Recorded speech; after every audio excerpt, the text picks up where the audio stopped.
심리학자인 홈즈와 라엔은 사람이 살면서 받는 이 스트레스 지수, 다른 말로 심적 고통 지수를 조사하여 발표했는데요. 사람에게는 여러 가지 지수들이 있습니다.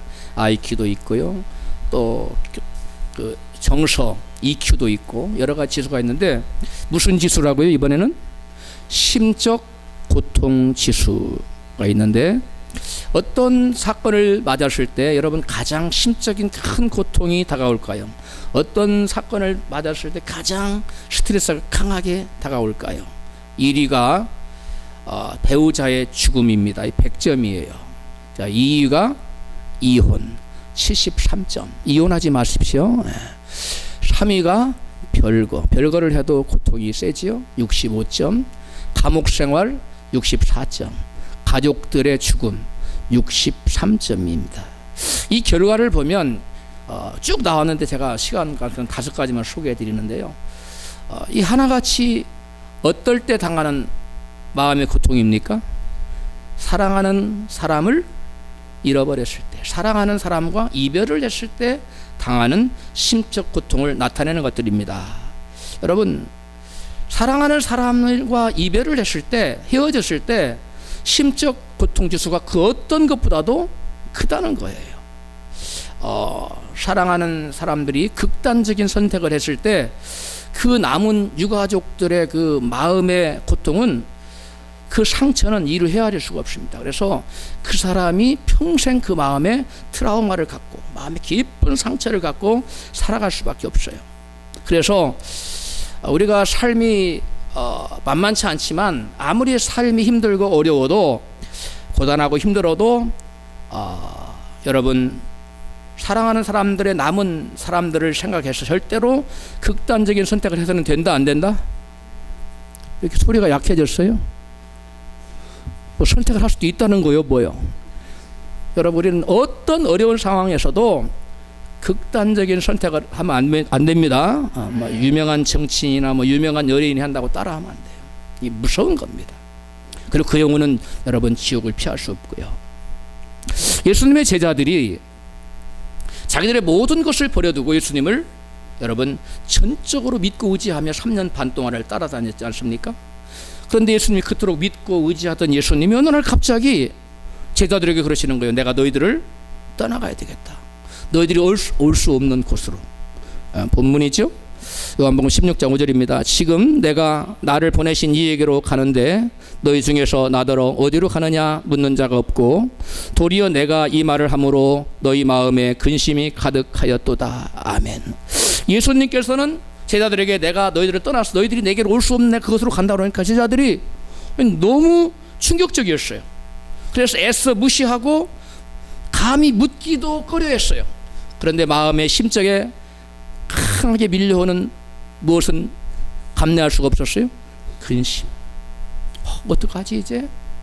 사랑하는 주님이 우리를 떠나버리신다는데 내가 믿고 의지하던 것이 사라져버리네. 닥쳤던 뭐가 되는 겁니까?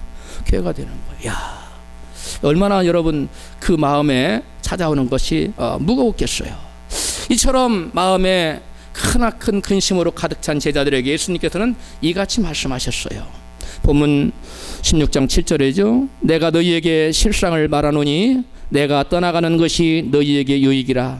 내가 떠나가지 아니하면 보혜사가 너희에게로 오시지 아니할 것이요 가면 내가 그를 너희에게로 보내리니. 아멘. 예수께서는 근심하는 제자들에게 내가 너희들을 떠나가는 것이 너희들이 지금 근심할 일이 아니라 도리어 뭐 할 일이다? 기뻐할 일이다. 도리어 너희들에게 뭐가 되기 때문에? 유익한 일이 되기 때문에 이게 근심할 일이 아니야 라고 말씀하는데, 그 이유가 뭐랍니까? 내가 가야만 누가 오신다? 너희에게 보혜사가 오신다. 보혜사가 누굽니까? 성령 하나님입니다. 내가 가야 성령 하나님 오시게 돼 있어. 그러면 내가 너희하고 좋다고 사랑한다고 여기서 계속 머물러 있으면 너희에게 진정 있어야 될 성령님 오실 수 없어. 그러므로 나는 떠나야만 되는 거야. 이렇게 주님이 말씀해 주신 겁니다. 오늘 본문은 성령께서 제자들에게 오시면, 성령께서 제자들에게 임하시면 제자들에게 나타난 유익을 크게 본문은 두 가지로 말씀하고 계십니다. 하나는 8절인데요. 하나는 8절인데 세상을 책망하신다는 거예요. 성령께서 오셔서 너희 가운데 오셔서 세상을 책망해 주는 것이 너희에게 유익이라는 거예요. 첫 번째 유익이고요. 또 하나의 유익은 제자들을 진리 가운데로 인도하신다는 겁니다. 13절이죠. 따라 합시다. 세상을 책망하신다. 제자들을 진리 가운데로 인도하시는도다. 할렐루야.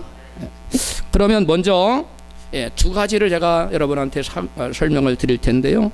성령님이 임하시면 가장 먼저 세상을 성령께서 오셔서 책망하시는데 거기에는 너희들에게 유익이 있는데 몇 가지가 있냐면 세 가지의 유익이 나타납니다. 본문 요한복음 16장 8절입니다. 시작. 그가 와서 죄에 대하여 의에 대하여 심판에 대하여 세상을 책망하시리라.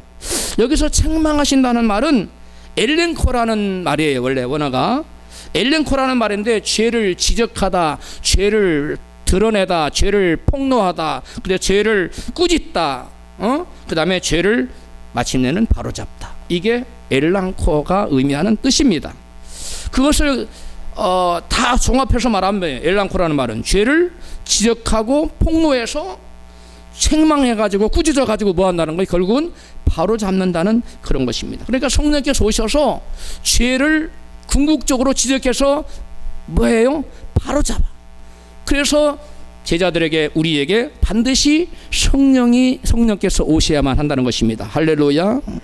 그렇다면 성령께서 세상을 향하여 책망하시는 것이 세 가지가 있는데 이 세 가지를 한번 살펴보도록 하겠습니다. 첫 번째는 성령께서 무엇에 대해서 책망하신다고 했어요? 죄에 대해서. 죄에 대하여 세상을 책망하신다는 말씀이 여러분 무슨 의미일까요? 본문 9절에서 같이 시작. 죄에 대하여는 저희가 나를 믿지 아니함이요. 성령께서 와서 세상을 책망하시는데 뭘 책망한다고요? 죄에 대하여. 근데 죄에 대하여라면 그 예수님이 죄를 책망하는데 그 죄가 뭐냐? 나를 믿지 아니함이요. 그러니까 성령께서 오셔서 가장 먼저 하실 일이 뭐냐면 세상 사람들의 죄를 책망하는 거예요. 죄를 지적하는 거예요. 죄를 꾸짖고 죄를 해결시켜서 죄를 바로잡게 하는 것. 이것이 성령께서 오시는 첫 번째 일이시라는 거예요. 그것이 우리에게 주시는 여러분 사람들에게 임하는 첫 번째 유익이라는 겁니다. 할렐루야. 이것이 성령님이 오셔서 우리에게 주는 첫 번째 유익이에요. 첫 번째 유익인데 우리는 생각할 때 죄 그러면 뭐 살인도 있고 강도도 있고 뭐 나쁜 죄들 많잖아요. 그런데 그런 건 다 주님이 뒤로 하고 한 가지를 딱 지적해가지고 뭐에 대해서 나를 믿지 않는 것을 내가 지적하겠다. 그것이 죄임을 드러내고 폭로해서 내가 기필코 바로잡겠다. 이것이 성령께서 오셔서 하시고자 하는 것이에요. 그러면 성령께서 죄를 지적한 일이 성경에 나옵니다. 오셔서 죄를 꾸짖고요. 그 다음에 죄를 드러내시고 또 죄에서 돌이키게 하시고 주님께 돌아오게 하는 그런 과정이 나오는데 사도행전 2장 22절 이하에 나타납니다. 같이 23절부터 시작. 그가 하나님의 정하신 뜻과 미리 아신 대로 내어준 바 되었거늘 너희가 법 없는 자들의 손을 빌어 못 박아 죽였으나 하나님께서 사망의 고통을 풀어 살리셨으니 이는 그가 사망에 매여 있을 수 없었음이라. 36절 너희가 십자가에 못 박은 이 예수를 하나님이 주와 그리스도가 되게 하셨느니라. 아멘. 지금 성령께서는 하나님의 종 베드로의 심령에서 저들을 지금 청종들의 무엇을 지적하고 있습니까? 죄를 지적하고 있습니다. 어떤 죄입니까? 예수님을 믿지 않는 죄. 저들이 예수를 무법한 자들이 거룩하신 예수님을 메시아를 십자가에 못 박아 죽인 그 죄를 지적하고 책망하고 있습니다. 이렇게 설교자를 통해서 성령의 책망을 받은 청중들은 자기들의 죄가 드러나고 책망을 하자 어떤 반응을 보였습니까? 사도행전 2장 37절에요. 저희가 이 말을 듣고 마음에 찔려 베드로와 다른 사도들에게 물어 가로되 형제들아 우리가 어찌할꼬 하거늘. 마음에 뭘 받았어요? 찔림 받아. 야 이제 어떡하지? 우리가 죄를 지었네? 그것도 무지하신 하나님을 죽였네? 이런 깨달음이 있어서 죄를 지적하니까 죄가 드러났어요. 이에 대해 죄에 대한 마음의 찔림 받고 성령이 찔렀으니까 지적해서 엘랑코를 딱 하셨어요. 그러니까 그 찔림을 받고 이제 제자들은 어찌할꼬 죄에서 떠나고자 하는 그러한 마음을 가져요. 그때 하나님은 회개를 촉구하십니다. 사도행전 2장 38절입니다. 너희가 회개하여 각각 예수 그리스도의 이름으로 세례를 받고 죄 사함을 얻으라. 그리하면 성령을 선물로 받으리니 40절 또 여러 말로 확정하여 권하여 가로되 너희가 이 패여간 세대에서 구원을 받으라 하니 그 말을 받는 사람들은 세례를 받음에 이날의 제자의 수가 3,000이나 더하더라. 아멘. 성령께서 오시는 일은 뭐냐면 죄가 뭔지도 모르고 예수님을 안 믿고 예수를 배척한 것이 죄인지도 모르는 사람들에게 예수를 믿지 않고 예수를 거역한 것이 죄라는 죄를 지적하고 그들로 하여금 마음에 찔림받고 죄에서 떠나고자 하는 마음을 부어주시고 결국은 회개를 촉구하여 주님께로 돌아오게 하는 그것이 여러분 성령께서 오시는 첫 번째 일이라는 거예요. 죄에 대해 책망하시는 성령님은 죄를 드러내어 죄를 깨닫게 하고 죄를 회개하고 예수를 믿도록 도우시는 일이 성령님께서 오셔서 하시는 첫 번째 일이고 우리에게는 첫 번째 그런 유익이 되는 겁니다. 할렐루야. 저와 여러분 모두에게 성령님은 이와 같이 예수님을 영접한 분이라면 다 이와 같은 과정이 있었어요. 우리는 알든 모르든. 그러므로 성령님은 첫 번째로 바로 예수를 믿지 않는 죄를 책망하여 예수를 믿게 하시는 거예요. 그래서 고린도전서 12장 3절 시작 또 성령으로 아니하고는 누구든지 예수를 주시라 할 수 없느니라. 그 예수를 주님이라고 고백하는 것은 성령께서 오셔서 엘랑코의 사역을 통해서 죄를 지적하고 깨닫게 하시고 그 다음에 죄를 바로잡아서 예수를 믿게 하시는 성령님의 그런 사역 과정을 통해서 그런 우리에게 유익이 주어지므로 우리가 결국 예수를 하나님으로 받아들이고 주님으로 받아들이고 예수를 뭐라고 고백하게 된다고요? 주라고. 그러니까 누구든지 성령으로 말미암자고 예수를 주라 시인할 수 있다 없다? 없어요. 아이고 뭐 전도하러 가보면은 주님 영접기도 했으면 나는 지금 사람들 다 따라사던데요. 그게 아니에요. 이 당시 상황을 알아야 되는데 이 당시에 예수님을 주라 고백하면 유대인 사회에서 여러분 출교를 당했어요. 유대교회에서. 그리고 로마 시대에는 시저 외에 가이사라고 성경에 되어 있죠. 가이사 외에 예수님을 주님이라고 그러면 여러분 감옥에 갇히거나 죽었어요. 그러니까 예수를 주라고 시인한 것은 소위 무엇을 건 신앙행위입니까?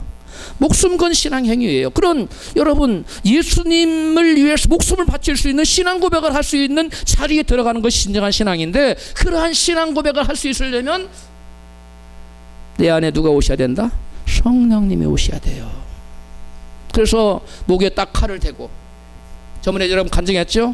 어느 교회 시골 교회 가서 6.25 때 믿는 사람은 우측으로 안 믿는 사람은 좌측으로 하실 때 교회 장로님 그 사람들이 다 그렇게 자면다고 다 왼쪽으로 해서 하면 자리로 갔다 그러잖아요. 여러분 주님 말씀하시 너희가 사람 앞에서 나를 부인하면 나도 하나님 앞에 너희를 부인할 것이고 너희가 사람 앞에 나를 시인하면 나도 너희를 하나님 앞에서 시인할 것이다. 할렐루야. 어떠한 상황에서 주님 부인하지 않고 주님을 시인하는 저와 여러분 되시기를 주 이름으로 축원합니다. 그렇게 만드는 분이 누구라고요? 성령 하나님이에요. 죄에 대하여라 함은 나를 믿지 아니함이라고 하셨는데 왜 예수를 믿지 않는 것이 죄가 될까요? 예수님한테 내가 예수님한테 왜 죄가 돼? 세상 사람들 그렇죠. 당신 예수 안 믿으면 죄야. 이러면 반발하겠어요, 안 하겠어요? 당장 반박하죠. 말도 안 되는 소리 하지 말라고. 내가 무슨 살인을 저질렀냐, 강도짓을 했냐, 무슨 말이 되는 소리를 하라고 막 펄펄 뛰겠죠. 그런데 펄펄 뛸 일이 아니에요. 예수를 믿지 않는다는 것은 불순종한다는 거예요. 불순종한다는 건 말씀을 지키지 않는다는 거예요. 말씀을 지키지 않는다는 건 그 자체가 죄예요. 깨달아졌으면 아멘 합시다. 그 다음에 예수님을 믿지 않는다는 것은 예수님을 주로 섬기지 않는다는 거예요. 예수를 영접하지 않는다는 거예요. 근데 예수님을 우리는 주로 섬겨야 돼요. 왜냐? 예수께서 저와 여러분을 당신의 십자가에 달려서 흘리신 피로 우리를 사셔서 값주고 사셔서 당신의 소유로 삼았기 때문에 우리는 주님의 다 뭐예요? 소유된 자들이에요. 그러므로 저와 여러분들은 우리를 생명에서 구원하신 예수님께 마땅히 감사와 찬양과 영광 돌리고 예배를 돌려야만 되는 겁니다. 할렐루야. 여러분 고린도전서 6장 20절 보세요. 너희는 너희의 것이 아니라 값으로 산 것이 되었으니 그런즉 너희 몸으로 하나님께 영광을 돌리라. 값으로 주님 우리를 샀어요. 죄에서. 그래서 우리는 더 이상 죄의 종이 아니에요. 더 이상 마귀의 종이 아니에요. 예수님이 사버렸기 때문에. 피로. 그 다음에 요한계시록 5장 9절 일찍 죽임을 당하사 각 족속과 방언과 백성과 나라 가운데서 사람들을 피로 사서 하나님께 드리시고, 예수님 피로 사서 우리를 하나님께 드렸어요. 그러므로 저와 여러분은 누구의 소유입니까? 하나님의 소유입니다. 마귀의 소유가 더 이상 아닙니다. 할렐루야. 여러분, 예수께서 피값으로 저와 여러분을 죄에서 사셔서, 죄의 권세에서 사셔서 하나님 기르셨으므로 모든 죄인들의 소유권은 누구에게 있다? 하나님께 있어요. 예수님께 있어요. 그래서 예수님이 여러분 만인의 주인이 되셔요. 할렐루야. 만유의 주가 되시고, 여러분 만인의 여러분 주가 되세요. 주인 되신다는 거예요. 사도행전 2장 36절에 그런즉 이스라엘 온 집이 정령할지니 너희가 십자가에 못 박은 이 예수를 하나님이 주와 그리스도가 되게 하셨느니라. 어떻게 하심으로? 십자가에 못 박혀 저와 여러분 대신하서 십자가에서 대신 죽어주심으로 말미암아, 그래서 죄의 권세를 박살내고 다시 부활하심으로 말미암아 우리를 당신의 소유로 삼으셔서 우리를 예수 그리스도가 우리의 뭐가 되고 주와 그리스도가 메시아가 되도록, 구원자가 되도록 하셨다는 거예요. 할렐루야. 근데 그런 분을 마땅히 우리는 뭐 해야 됩니까? 예배해야 돼요. 영광 돌려야 돼요. 믿어드려야 돼요. 할렐루야. 근데 그렇지 않는다는 건 이건 당연히 뭐가 되는 겁니까? 죄가 되는 것입니다. 만약에 이와 같이 예수님을 주인으로 섬겨야 되고 예배해야 되고 믿어야 되는데 그렇지 않았어요. 주님으로 섬기지 않았어요. 그런 자들에게는 장차 준엄한 심판이 임할 것이라고 예수님 말씀하세요. 누가복음 19장 27절 나의 왕됨을 원치 아니하던 저 원수들을 이리로 끌어다가 내 앞에서 죽이라 하였느니라. 여러분, 예수님을 여러분 주인으로 왕으로 믿고 섬기고 계십니까? 그렇지 않다면 마지막 때에 심판날에 주님이 저 원수들을 끌어다가 내 앞에서 죽이라. 하나님 영적인 죽음은 영원한 지옥에 쳐넣다겠다는 거예요. 그러므로 마땅히 여러분 우리는 예수를 믿어야만 되는 것입니다.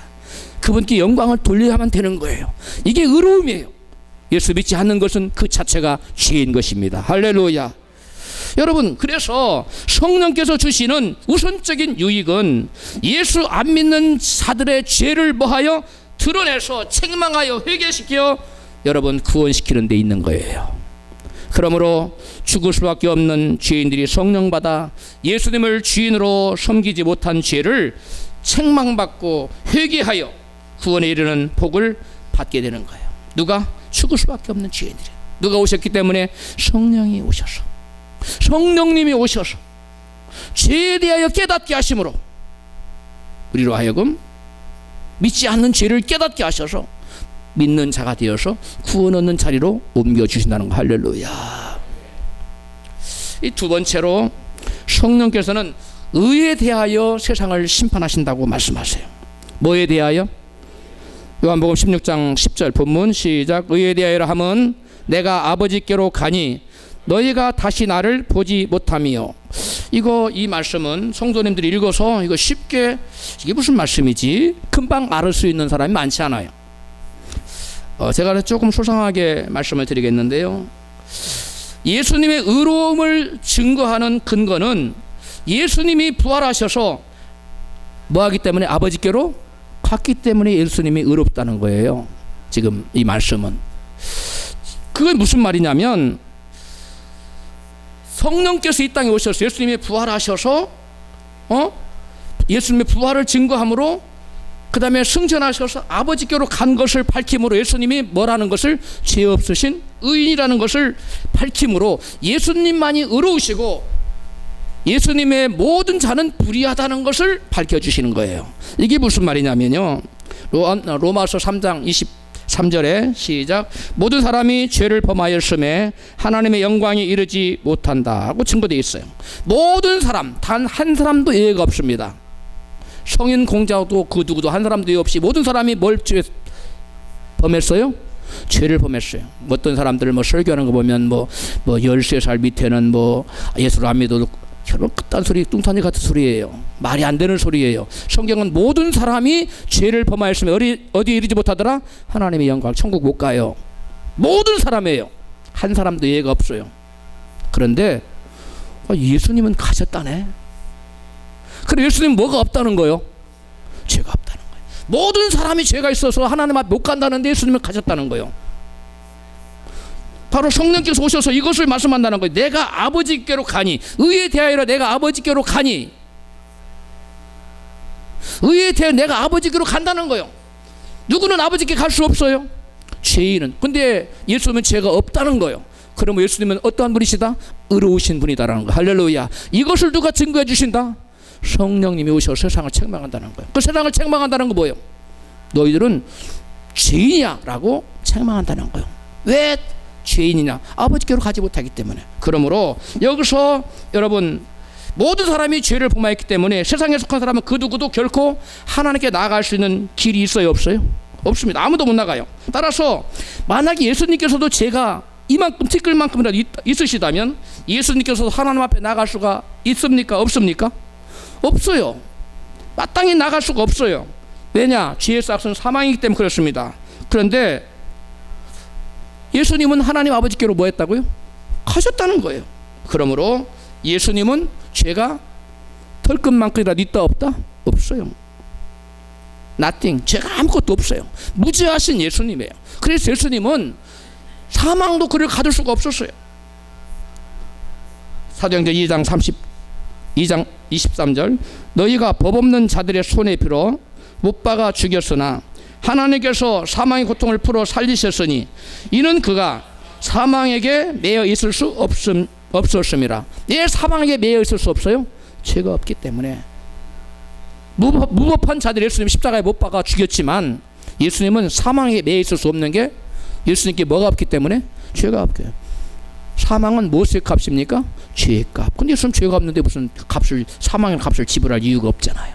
예수님 다시 그래서 부활하신 겁니다. 예수께서 부활하셨다는 것은 곧 예수님은 죄가 없으시다는 것을 만천하에 증명해 보인 것입니다.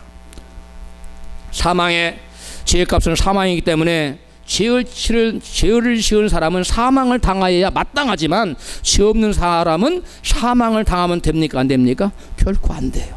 그런데 유대인들이 죄 없는 예수님을 십자가에 달아 못 박아 죽였어요. 그러나 예수님은 사망에 매여 있지 않고 다시 살아나셨습니다. 예수님은 그것이 그 부활이고 당신은 뭐가 없다는 것을, 죄가 없다는 걸 만천하에 증거했고, 의인이라는 것을 만천하에 증거했고, 또 모든 사람이 죄를 지었기 때문에 하나님 아버지 앞에 나갈 수 없는 예수님은 나가셨어요. 부활이 예수님의 죄 없은 걸 증거하고 또 아버지 앞에 나아간 것이 또 예수님의 죄 없음을 증거하는 거예요. 그러므로 예수님은 죄 없으신 의로우신 분이라는 것을 만천하에 증거하는 것이 됩니다. 할렐루야. 여러분, 그 어떤 사람도 자신의 죄 때문에 하나님 아버지 앞에 나아가지 못했는데 예수님은 하나님 아버지께 나아가셨다는 것입니다.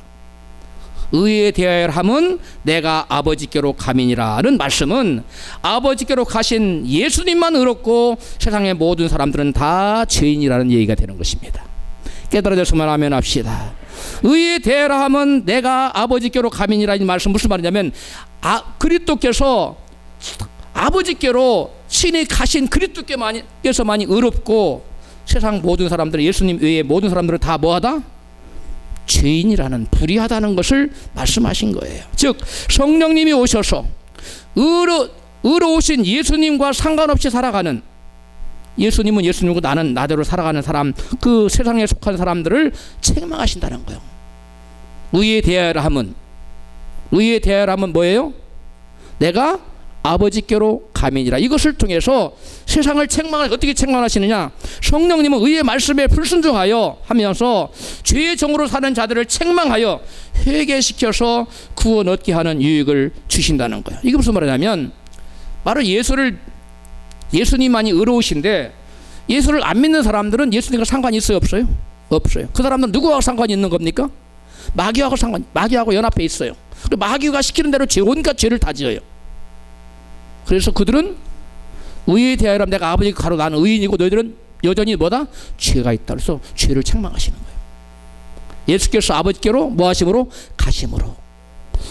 예수님과 연합하지 않은 모든 너희들에게는 뭐가 있다? 죄가 있다. 라는 것을 예수님이, 성령님이 오셔서 책망해 주신다는. 그러므로 모든 의롭지 못한 삶을 모두 회개하여 순종하는 의로운 삶을 삶으로 믿음으로 우리 모두가 나가야만 될 줄로 믿습니다. 세 번째로 성령님께서는 심판에 대하여 세상을 책망하신다고 말씀했어요. 본문 요한복음 16장 11절이죠. 시작. 심판에 대하여 함은 이 세상 임금이 심판을 받았음이니라. 아멘. 성령이 오시면 세상을 책망하실 터인데 그 이유가 뭐라고요? 에?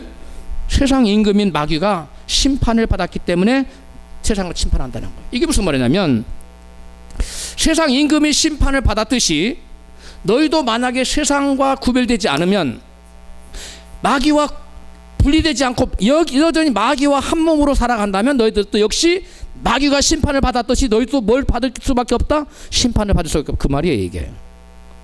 그래서 요한복음 6장 16절 시작.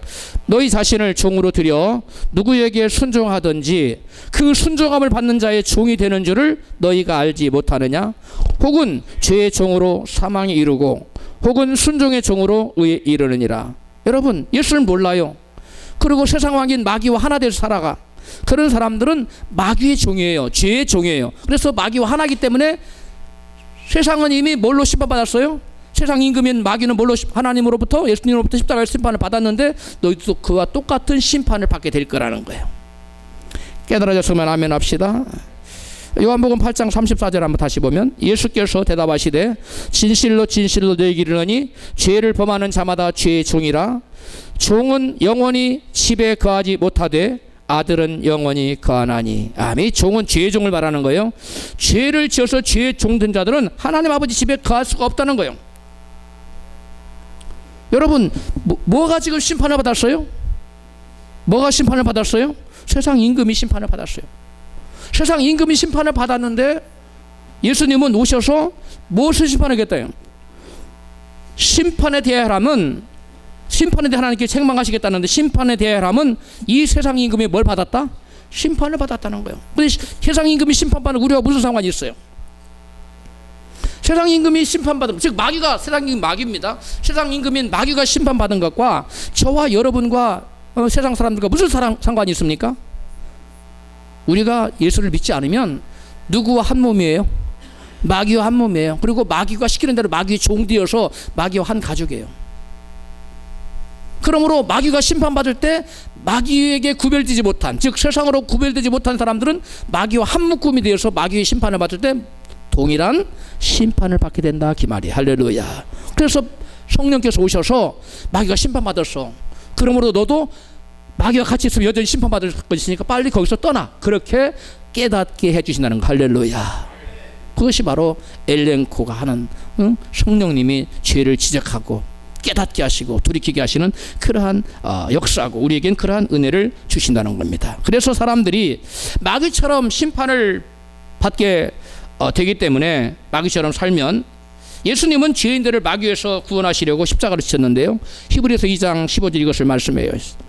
또 죽기를 무서워함으로 일생에 매여 종로로 타는 모든 자들을 놓아주려 하심이니라. 여기 보면 무엇에 매인 자들을 세상 임금 마귀에게 매여서, 다른 말로 죄에 매여서, 그 말이에요.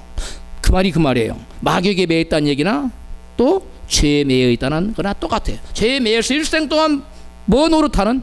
종 노릇하. 그래서 마귀와 종 노릇하다가 마귀와 공동 운명체가 되어서 한 몸이 되어서 마귀가 심판받아서 같이 심판받아 버리는 이러한 자들을 하나님께서 놓아주시려고, 풀어주시려고, 다른 말로 구원시켜 주시려고 예수께서 십자가를 지신 줄로 믿습니다. 네. 여러분 원래 지옥은 누구를 위해서 지옥 누가 갑니까? 사람은 안 갑니까? 예수 안 믿는 모든 죄인이 지옥을 갑니다. 누가 지옥 간다고요? 세상에 있는 모든 죄인들이 지옥을 가는데요. 그러면 우리가 예수를 안 믿었다면 다 죄인 다 지옥 가야죠. 근데 우리 예수를 믿음으로 예수님의 의가 우리에게 전가되어서, 예수 의로움이 우리에게 전가되어서 하나 우리를 예수 옷을 입고 하나님께 나아가니까 우리를 죄인으로 보지 않고 뭘로 봐주셔요? 의인으로 봐주시고 그리고 우리를 받아주시는 거예요. 그런데 우리가 예수를 믿지 않아. 그래서 마귀와 하나 여전히 세상 속에 있어. 세상과 구별되지 않는, 세상과 하나 돼서 마귀와 하나 되는 삶을 살아. 그러면 세상 심판받을 때 그 사람도 어떻게 해요? 동일한 심판을 받게 된다는 거예요.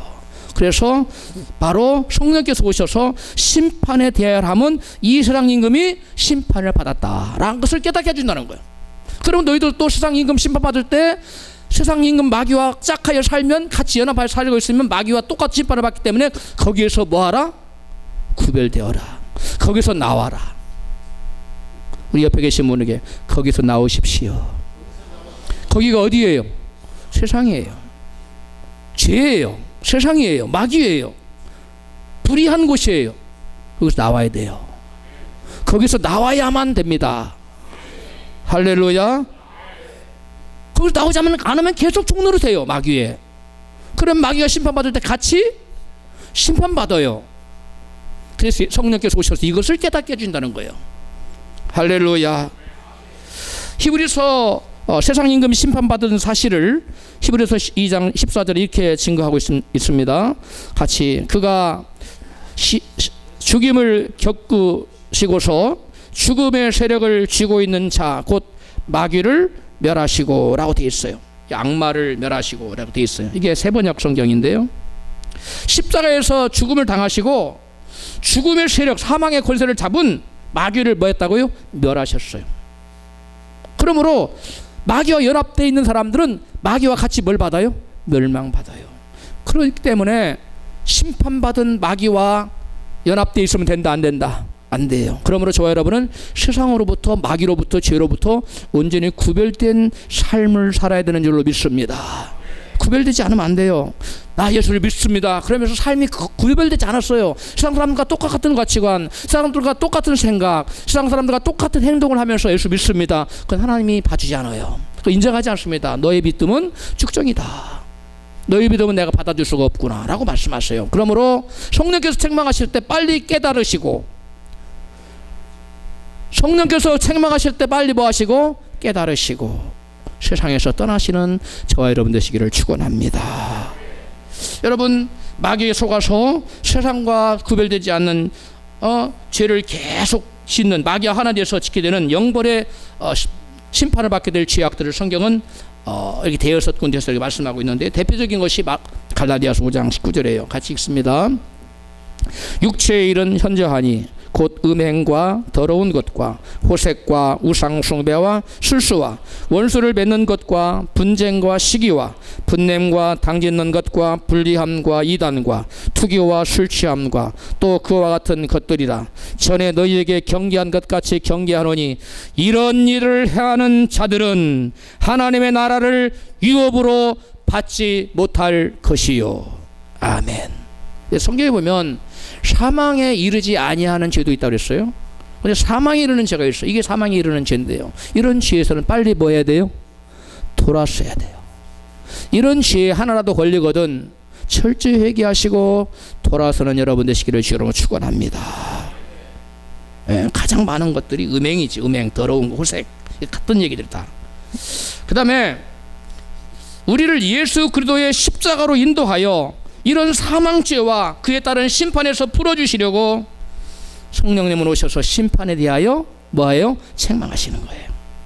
그러므로 이미 심판받은 세상 임금 마귀를 쫓아 살지 말고 죄에서 떠나 성령님의 인도를 받고 살아가시기를 주의 이름으로 축원합니다. 이제 크게 두 번째예요. 아까는 세상을 책망하시는 은혜가 있다고 그랬죠. 또 하나는 은혜가 성령 임하시면 나타나는 은혜가 뭐냐면 진리 가운데로 인도하시는 유익이 있어요. 따라합시다. 진리 가운데로, 진리 가운데로, 진리 가운데로 인도하세요. 그 세 가지 유익이 있는데요. 요한복음 16장 13절입니다. 시작. 그러하나 진리의 성령이 오시면 그가 너희를 모든 진리 가운데로 인도하시리니. 아멘. 성령께서 오셔서 무슨 일을 한다고 말씀하고 있지요? 제자들을 모든 진리 가운데 인도하시겠다는 겁니다. 여기서 모든 진리 가운데 인도하시는 말씀은 크게 세 가지의 의미를 내포하고 있습니다. 요한복음 14장 6절에서 예수님은 내가 곧 길이요 진리요 생명이라고 말씀하셨는데, 예수님이 자신이 곧 무엇임을 말씀하고 있어요? 진리라고 말씀하고, 예수님이 진리세요. 따라서 진리 가운데로 인도하시는 말씀의 첫째 의미는 성령께서 사람들을 누구에게로 인도하신다? 진리 되시는 예수님께로 인도하신다는 말씀이에요. 요한복음 15장 26절에 시작. 내가 아버지께로서 너에게 보내사 곧 아버지께서 나오시는 진리의 성령이 오실 때에 그가 나를 증거하실 것이요. 아멘. 그러니까 성령께서, 진리의 성령께서 오셔서 진리 되시는 예수님을 증거하여 사람들로 하여금 누구에게로? 진리 되시는 예수님께로 이끌어 가신다는 거예요. 증거의 영이신 성령께서 오시면 예수님을 증거하여 사람들을 예수님께로 인도하신다는 말씀입니다. 그리하여 사람들이 성령님을 통하여 예수님을 배우고 예수님과 교제하고 예수님을 예배하도록 인도를 받게 된다는 거예요. 그래서 증거의 영이신 성령님이 임하시면 예수님을 증거하는 능력의 증인이 되는 거예요. 그래서 사도행전 1장 8절에 오직 성령이 너희에게 임하시면 너희가 권능을 받고 예루살렘과 온 유다와 사마리아와 땅끝까지 이르러 내 증인이 되리라 하시니라. 아멘. 여러분, 진리의 영이시고 또 증거의 영이신 성령께서 우리에게 오시면 우리로 하여금 예수를 증거하는 땅까지 이르러 예수를 증거하는 증인이 될 수가 있다는 겁니다. 그러므로 저와 여러분 모두 성령을 충만히 받아 예수를 증거하는 증인의 삶을 사는 저와 여러분 되시기를 축복합니다. 진리 가운데 인도한다는 두 번째 의미는 진리되는 말씀을 가르치시고 깨닫게 해준다는 그런 의미가 있어요. 요한복음 14장 26절입니다. 시작. 보혜사 곧 아버지께서 내 이름으로 보내실 성령 그가 너희에게 모든 것을 가르치시고 그가 너희에게 말한 모든 것을 생각나게 하시리라. 아멘. 즉 성령께서는 우리가 성경을 읽을 때 또는 말씀을 들을 때 말씀을 깨닫게 해주시고 말씀을 풀어주시고 말씀을 알게 해주신다는 거예요. 이것이 바로 성령께서 하시는 사역이고 우리에게 주시는 유익이라는 거예요.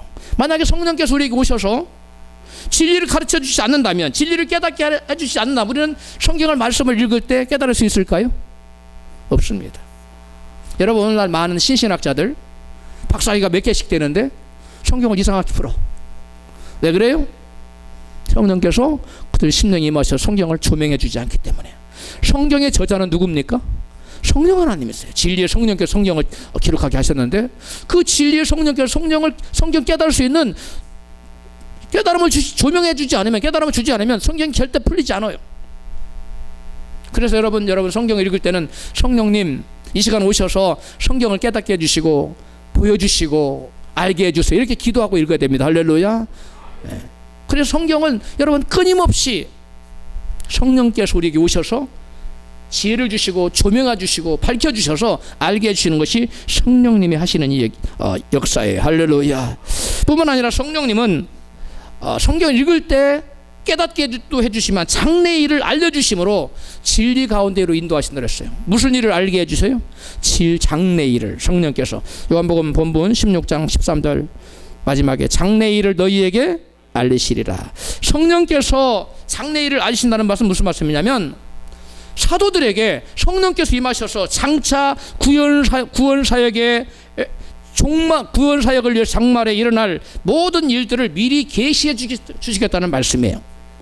장래의 일을 너희에게 알리시라는 약속은 성령님이 어떻게 될 건가? 물론 그런 것도 하나님이 특별한 경우는 가르쳐 주지만 그런 의미보다는 장차 구원 사역에 필요한 모든 장차 일어난 일들을 하나님께서 사도들에게 성령이 임하셔서 장차 뭐 해주시겠다? 알려주시겠다는 거예요. 그런 일들이 실제로 성취가 됐습니까? 안 됐습니까? 성취가 됐지요. 사도들 중에 요한은 성령 계시를 받아 요한계시록을 써서 장래 일을 다 밝혀놨지요. 그 다음에 베드로 사도도 성령의 감동을 받아서 베드로후서에 주님의 재림에 관해서 자세히 써놨어요. 그 다음에 여러분 바울은 데살로니가 후서에서 여러분 또한 주님의 재림에 관해서 자세히 여러분 종말의 계시를 받아서 기록해놨어요. 이와 같이 여러분 성령께서 오셔서 장래의 구원에 필요해서 우리 인간에게 나타날 모든 일들을 다 알게 해주게 그것은 이미 성취됐고 오늘날도 여러분 성경 위에 또 다른 계시를 받는다고 하면 이거 됩니까? 안 됩니까? 안 돼요. 그건 이단이에요. 계시는 완성됐어요. 그러나 우리가 삶에 필요한 아주 중요한 때에 기도할 때 하나님이 장래일을 알게도 해 주십니다. 할렐루야.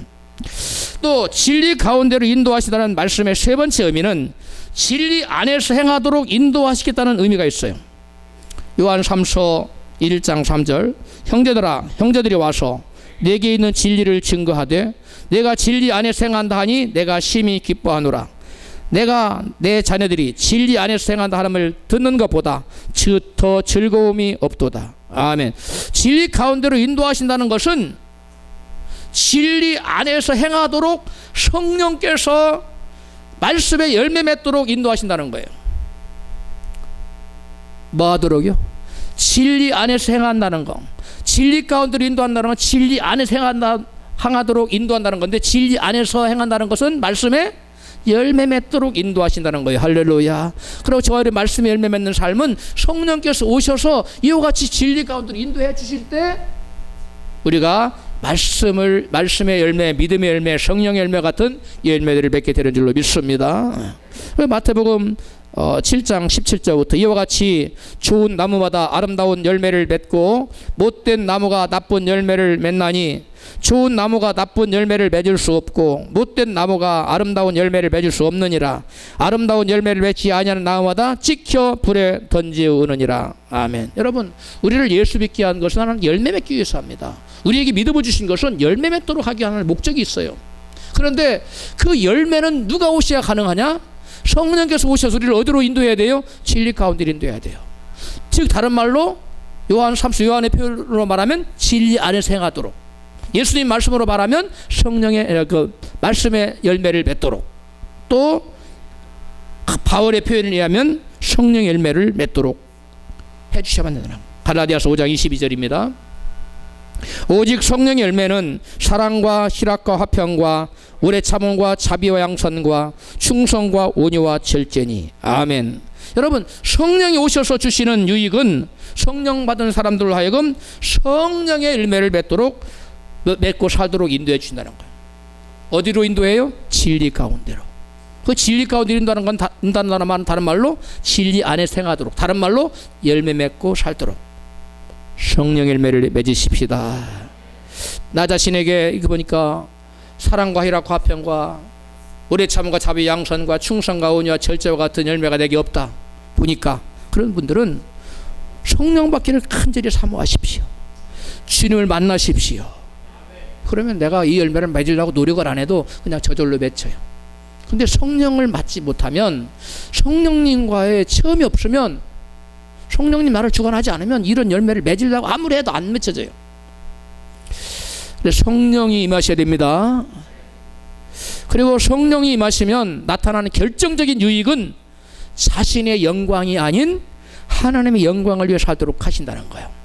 우리 본문 요한복음 16장 14절입니다. 시작. 그가 내 영광을 나타내니 내 것을 가지고 너희에게 알리겠음이라. 아멘. 그가 누굽니까? 성령님. 내가 누굽니까? 예수님. 이 성령님이 오셔서 예수님의 영광을 나타낸다는 거예요. 성령님이 자기 영광 받지 않는다는 거예요. 자기를 위하지 않는다는 거예요. 성령님은 자신을 드러내기를 원치 않으세요. 대신 오직 성자 예수께만 초점 맞추고 오직 성자 예수 그분께만 영광을 돌리게 하세요. 그리고 무엇보다도 성령님은 예수님과 예수님의 사역을 알려서 예수님을 영화롭게 하는 일을 하시는 분이 성령님이에요. 성령님은 한마디로 말하면 겸손의 영입니다. 할렐루야. J.I. 패커는 성자 하나님과 성령 하나님의 관계를 이렇게 설명하고 있어요. 한번 같이 읽어요. 시작. 성령이 우리에게 전하는 메시지는 결단코 내게로 나오라, 내게 집중하라, 내 말을 들으라가 아니다. 그 다음에 대신 그분을 알고 그분에게 나아가라, 그분께 집중하라, 그분에게 귀를 기울이라, 그분의 말씀을 들으라, 그분에게 가서 영생을 누리고 그분이 주시는 기쁨과 평화를 맛보라, 그분께 영광을 돌리라는 것입니다. 이게 바로 성령님의 의도예요. 성령님은 자기에게 집중하는 원치 않아요. 성령님은 그 자체가 겸손의 영이십니다. 우리 옆에 계신 분에게 우리 성령님처럼 스스로를 낮추고 하나님께만 영광을 돌립시다. 할렐루야. 성령님의 이러한 겸비한 모습은 우리 예수 공동체, 성령 공동체 안에서 우리가 어떠한 모습으로 각자가 서 있어야 될지를, 어떠한 모습으로 지체를 섬기고 교회를 섬겨야 될지를 본보기로 보여주는 모습이에요. 전북 김제에 가면 금산교회라고 있다고 합니다. 거의 성지처럼 돼서 많은 사람들이 온다고 하는데요. 그 금산교회는 1905년 전주교부에 테이트 선교사가 세운 교회입니다. 김제에 큰 그 평야잖아요. 큰 부자가 있었는데 조덕삼이라는 큰 부자가 집이 있었는데, 그 조덕삼이라는 분 집에 경상남도 남해섬에서 온 이자익이라는 사람이 그 집 머슴과 마부일을 했습니다. 머슴 마부인 이 이자익이라는 사람은 예수를 믿는 주인 조덕삼을 말에 태워가지고 매주마다 교회를 갔어요. 그래서 말씀을, 자기는 안 믿지만 주인이 가니까 따라가야지요. 말 몰고 가야 돼. 태워서 갔어. 말씀을 들었어요.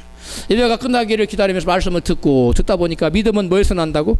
들으면서 난다고 할 수 없다. 믿음이 생겼어요. 그래서 교회에 등록을 하고 이제 정식 신도가 됐어요. 교회가 부흥이 됐습니다. 신도수가 많아졌습니다. 그 당시에 그 교회 담임 목사인 테이트 선교사님이 이제 우리 교회가 장로를 선출해야 되겠다고 2명을 추천해서 투표를 하도록 투표에 붙였습니다. 누가 추천을 받았냐면 장로 후보로 부자 주인인 조덕삼, 그리고 그 집 머슴이자 마부인 이자옥, 이렇게 두 사람을 장로 후보로 세워놓고 투표에 붙였어요. 사람들이 예상했던 대로 조덕삼이 장로로 선출된 것이 아니라 아슬아슬하게 뜻밖의 머슴 이자익이 선출됐어요. 이자익입니다. 교인들은 예기치 못한 결과에 깜짝 놀라고 긴장했습니다. 왜냐하면 그 당시에 서울 숭동교회 무슨 교회 많더라고요. 제가 자료를 찾아보니까 많은 교회가 양반하고 쌍놈하고 장로 투표를 했는데 이게 상민이 된 거예요. 양반이 떨어지고. 나뉘었어, 교회가. 그런 교회가 대석교회, 그 당시 대석교회가 있었어. 전국 유명한. 이 교회들이 그런 짝이 나는 거야. 야, 이게 큰일 났다. 그런데 성도들이 긴장하고 있는 순간 아슬아슬하게 떨어졌어요. 이 조덕삼이라는 부자가 앞에 나가가지고, 여러분 투표 참 잘하셨습니다. 제가 떨어지고 이 이자익 장로님이 장로가 된 것은 하나님 보실 때 저보다는 이 이자익 장로님이 우리 교회를 더 잘 섬길 수 있기 때문에 이렇게 여러분을 통해서 장로로 뽑아주신 겁니다. 할렐루야. 사람들이 막 박수를 쳤어요. 여러분, 저는 괜찮습니다. 저는 집사로서 교회를 잘 섬길 테니 염려하지 마세요. 교회가 두동강 났다 안 났다? 두동강이 안 났습니다. 교회가 계속 부흥이 됐습니다. 그리고 이분은 나중에서 조덕삼이라는 분 나중에 장로로 추대가 또 됐어요. 선출해 줬어요, 성도들이. 그런데 그 후회가 더 은혜스러워요. 이 이자익 장로를 평양신학교에 유학을 보냅니다. 누가? 조덕삼 장로님이 유학을 보내서 생활비, 학비, 모든 유학비 일체를 자기가 다 감당해. 다 감당해주고 신학을 마치고 돌아오니까 안수를 받게 해서 그 교회 담임 목사로 청빙을 해서 평생 동안 그 자기의 머슴이었던 사람을 주의적으로 섬깁니다.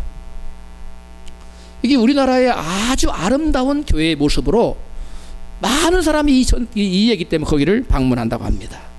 기역자 교회로 되어 있는데 저도 한번 가보고 싶어요. 그래서 이 조덕신 장로님 손자가 누구냐? 나중에 한국의 국민회의 총재 권한대행까지 지내고 국회의원을 여러 번 역임했던 고 조세영 장로, 국회의원 조세영 장로님이 바로 이 조덕삼 장로님의 손자더라고요. 응? 여러분, 믿음의 선한 씨앗 심으십시오. 여러분 자녀가 잘 되기를 원합니까? 만약에 조덕삼 장로님이 그 당시에 무슨 말도 안 들어서 종이 장로가 되고 내가 그러면 집사라고 뛰쳐나갔다면 하나님 이런 축복이 임했겠어요? 올해 초에 서울의 모 교회 한 1000여 명 모인 교회에서 장로 2명을 선출했는데 이미 기존에 장로들이 있었고요. 많은 분들이 떨어졌어요. 근데 큰 교회가 소용돌이에 휘말렸어. 왜 그러느냐? 떨어진 장로들이 어떤 분이냐? 그 교회 40년, 50년 나왔는 출석을 했는데 장로로 성도들이 안 뽑아준 거예요. 그래 반란을 일으켰어. 이게 무슨 말도 안 되는 소리냐. 이제 교회 5, 6년 된 사람은 장로도 되고 나는 4, 50년을 섬긴 장로가 안 되고 이게 무슨 말이냐. 교회가 난리가 났답니다. 여러분, 장로로 세우고 안 세우고는 하나님의 뜻에 있는 줄로 믿습니다. 우리는 제가 이 간증을 그 자료를 통해서 보면서 야, 이런 훌륭한 분이 계시구나. 우리 교회에는 우리 모두 조덕삼 장로님 같은 분들이 다 나오시기를 주로 축원합니다. 성령이 오셔서 주시는 이런 여러 가지 유익들 때문에 예수님은 승천하심 유언으로 뭘 받으라고 말씀하셨어요? 성령을 받으라. 구하는 자에게 성령을 주셨다고 말씀하셨고 사모하는 영혼을 만족하게 했다고 약속하셨으므로 우리가 성령을 간절히 사모하여 성령 받아 하나님을 기쁘시게 하는 믿음의 삶을 사는 저와 여러분 되시기를 주 이름으로 축원합니다.